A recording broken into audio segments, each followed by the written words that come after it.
All right, welcome to this edition of In the Conference Room with Mark S. Lee. I want you to sit back, relax, and enjoy the conversation as we do each and every single week, where we talk to business leaders from across the great state of Detroit, the state of Michigan, and beyond. And today is no exception.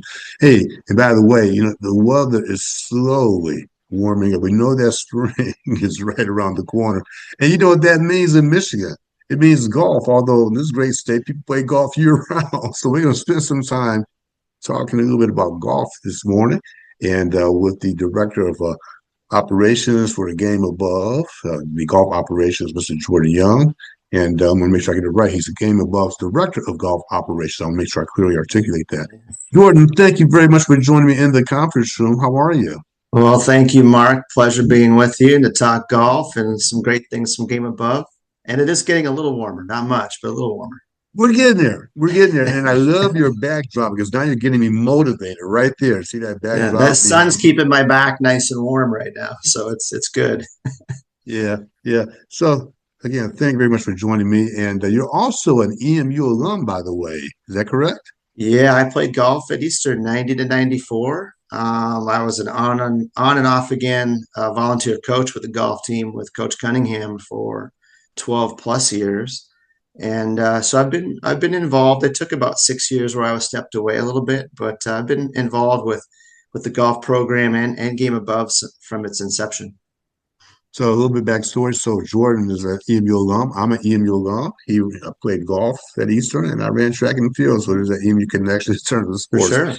Yes, sir. Let's jump right into the conversation. I know we're going to spend some time to talk about the game above golf, if you will. Talk about game above itself. Give those who may not be aware of game above exactly what is it and what's its primary purpose. Yeah, so it's often question we get, what is Game Above? What do we do and how are we involved? And a lot of people associate Game Above just with Eastern Michigan University, but it is a more global brand. Um, Easy to say that we're a do good, feel good, dynamic brand, kind of built at the intersection of sport, entertainment, and community. Community is a big part of what we do, which a lot of people will see that in Detroit with things we're doing with Midnight Golf and um, uh, the Greater Detroit First Tee and groups like that, youth groups in sport. But I would say that we're rooted in the belief and impact and performing must go hand in hand, like the quality. They must go hand in hand, and that's meaningful, especially in philanthropy and all the things we do in the community. There's no substitute for that. And so, globally, we do a lot of things in other sports, not just golf. So it could be basketball. You see us downtown with the Pistons, with the youth groups with the Pistons and the PAL group, um, Police Athletic League, and the things we're doing right now with the Eastern basketball team and the Pen Pals, which is pretty cool. That's ongoing right now. So it's not just golf, but I'm in charge of golf, but I get pulled into some other things as well. We're a small and mighty team, and our bring forth greatness motto is something that we don't just promote. We live by that on a daily basis. So How it's a how pretty long is special group. how long has game above been around? Well, I've been with Game Above for a year and a half, as far as an employee, with the golf pro, with the director of golf operations. But I've also been on the board along with my wife, who went to Eastern, and that's been from its inception, which is probably about 10 plus years now. And it's Mhm. a bunch of former alum who've gotten together. George Gervin and Earl Boykins, T.J. Lang, and many others. Not just sports, but a lot of other famous people Sure. have done great things in the community and around the country as well. Sure. Thank you for that background and that backdrop. So now I want to kind of hone in on talk about golf since you're tempting me with that background. So let's talk about game above golf. Exactly, kind of give us an overview of game above golf. What is it? Again, as well, what is its primary mission as well?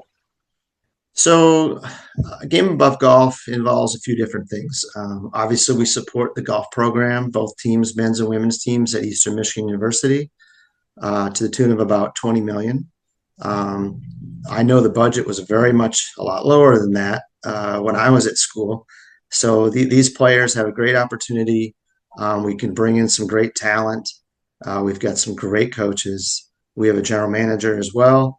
Not too many programs around the country have that. So we don't want to provide any kind of burden for our players that are here in Michigan.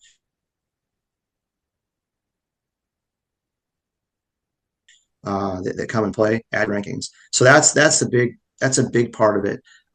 We also are involved with Golf Traveler, which is a global travel group, very elite. The average spend per person there to go on a trip, it's not just an ordinary trip, but it's around $14,000 per person.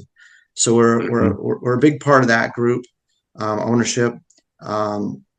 There's an announcement today that I don't know if I want to even mention it yet, but there's a big announcement in the sporting world that is a new club manufacturer with a brand that everybody will know about. We'll just say it's in the racing community. So that'll be announced today. We are a U.S. investor there, the leading U.S. investor. So that'll be very exciting. We also are running some events. So this next week, actually, we'll leave on Thursday. We head out to the West Coast in LA, and the girls team will be hosting, along with USC, a college event. So that's something new that we have never done before. And with Game Above Golf and Game Above support, we're able to put on a world-class event for these college athletes. And it should be, if not, will be the #1 college event of the year for the women. We'll come back next year and do something very similar for the men. And then as we transition from that, with the college space, we do invest in a lot of companies as well. So there is an interest in golf. Obviously, our chairman, Keith Stone, is very passionate about golf and innovation with golf. So Chipped is a new company that we've invested in, which is a golf ball with technology inside of it you can train with and test your putting techniques, the roll, the spin, all these cool different metrics. Also Platform Golf. Platform Golf is an investment that we've made where you can train a lot of simulators now. You can put in these floors that you hit off of, and they'll tilt and twist based on the terrain through the different golf courses that you play. So it's a lot more realistic, and it's not just off of a flat surface. So those are two examples. There's many more in the works. We're building our portfolio up in that golf space. So we always look for a good partner and a good business to help pull them to the top, because that is where we like to be, at the top. So when you think about EMU Golf, what was the inspiration, though, behind really putting the resources behind the golf program, for lack of a better phrase, at EMU?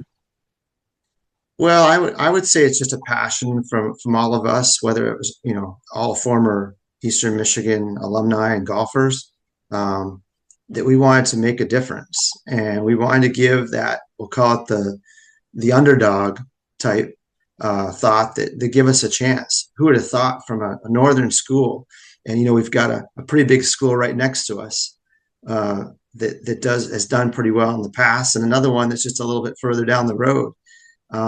Nobody was really giving us a chance. It's been a couple years now, and things are starting to click. We have a college girls team that's ranked in the top 30 in the country.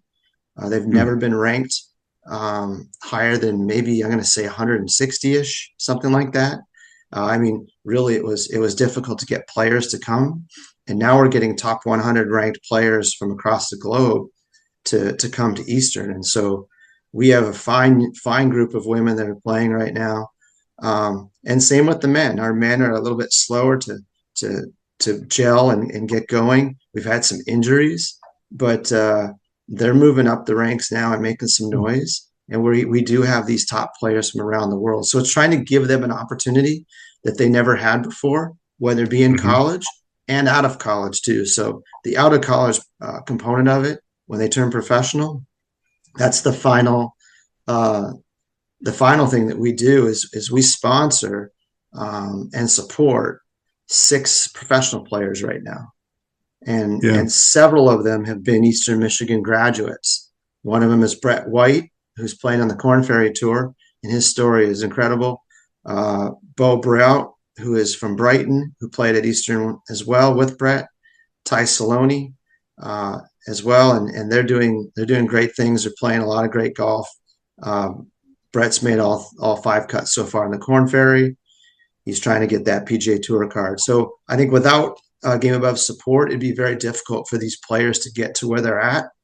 Case in point, Mhm. Bo last year had no status whatsoever. And in golf, if you have no status, you're spending money to try to just move up the ladder. And we told him to go to Chile, where he actually is this week, and try to Monday qualify for an Americas PGA Americas event. He managed to get in, even though they lost his golf clubs on the airplane. Oh Uh, my. he got into the event. He actually finished high enough in the event to qualify for the next week. So he got promoted into the event the next week. Well, he turned that into a full season of success. He did not win, but he made enough money and enough points to finish in the top 30 to qualify Mm. for next year. And then he went all the way through a PGA Tour school to final stage, and now has conditional status on the Corn Ferry Tour. So it was quite an accomplishment in a short period of time, in less than a year. And Hmm. I don't think he would have had that opportunity. Well, I know he wouldn't have had that opportunity if it wasn't for Game Above to step in and give him a chance. And he took advantage of it, which is Yeah, which is kudos absolutely. to him. Yeah. Yeah, and talk about the facility over there. Eagles Crest, I believe, is the golf course, a spectacular golf course, Mhm. and Game Above has invested resources in the golf course. Talk about some of the investments that have taken place over at the golf course itself. Yeah, so it kind of looks like the picture behind me. That is not Eagle Crest, but it is in Michigan. Um, yeah, the golf course is great. The relationship we have with them is great with Wes, who runs the facility. The kids get access, double-sided range, little short game area, and access to the golf course is very special. The Game Above Performance Center, which is indoors, which uh, is now going on year 2, or just heading into year 3, is very special. $8.3 million facility, state of the art, Mhm. indoor putting, chipping, bunker area, 2 simulator spaces. Both have locker rooms, both men's and women's teams. There's offices, ping pong, kitchen area. Just a great space to call home, and a lot of the kids do their work there. They have 24/7 access. Not only practice, but they can do their school stuff there, the schoolwork, tutoring, whatever needs to happen. So it's something special. It's very cool. Yeah. It's a great space to hang out. If you haven't seen it, come on by and check it out. We'll let you in. You got to have a special code to get in, but we'll let you in. And you know what? I played the course a lot of times over the years. I'm sure there are plenty of golf balls with my name on it as you play. Yeah, It hopefully has we're not its, losing any golf balls in the Game Above Performance Center though. but the performance center is phenomenal, actually phenomenal. Talk about, you referenced earlier about the investment in youth programs, for example, the Midnight Golf Program, which, by the way, run by a good friend of mine, Mr. Renee Fluker, Yeah. who's been running that for a long time. But talk about those types of investments in the youth, if you will, in terms of golf on behalf of Game Above.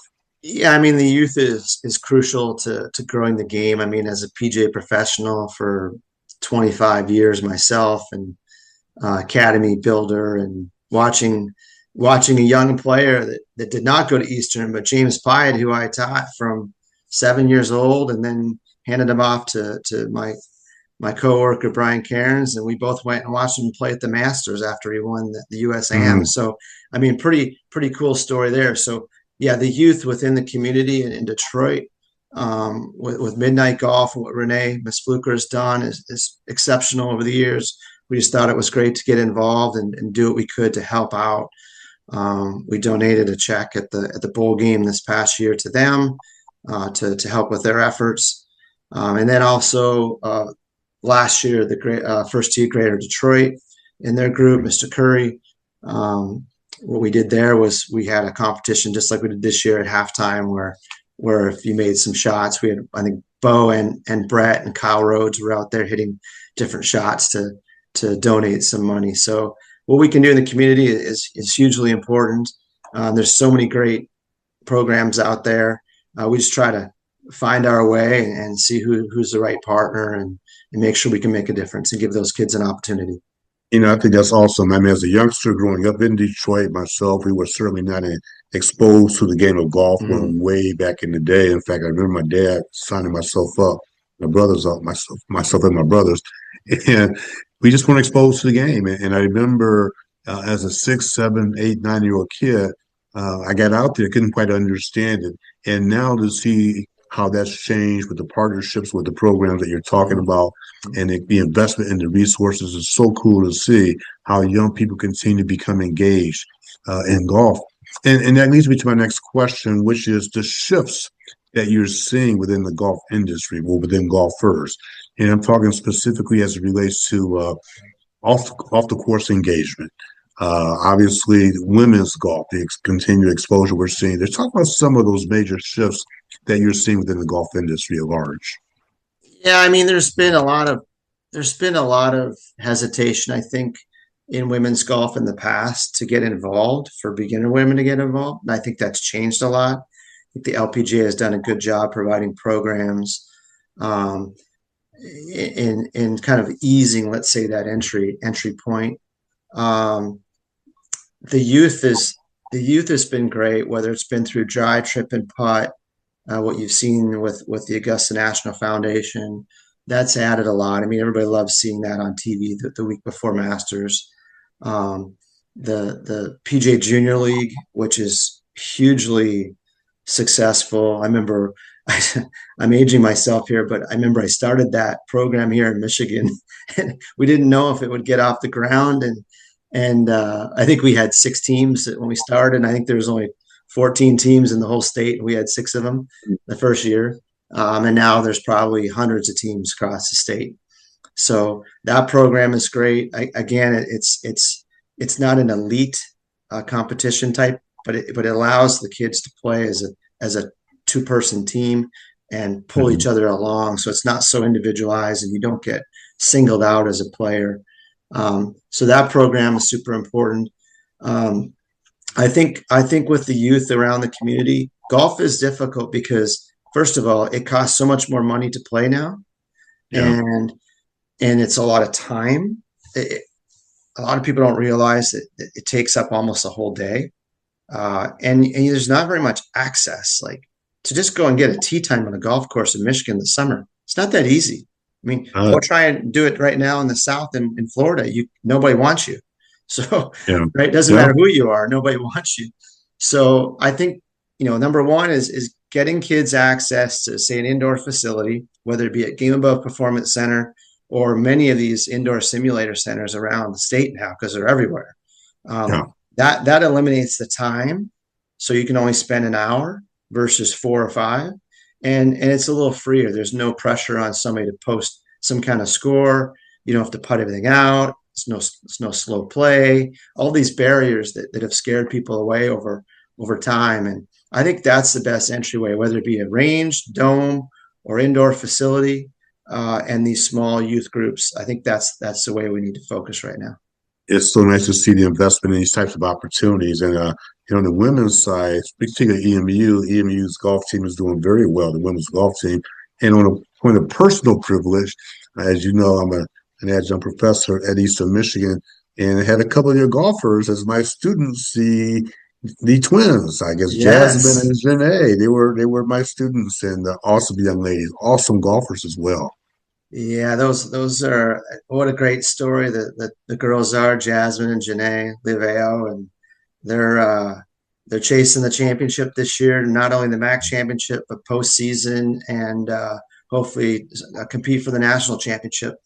And they'll be showing off next week at the Game Above Invitational out at Rolling Hills Country Club in LA, where we'll be co-hosting with USC, who's ranked number 2 in the country.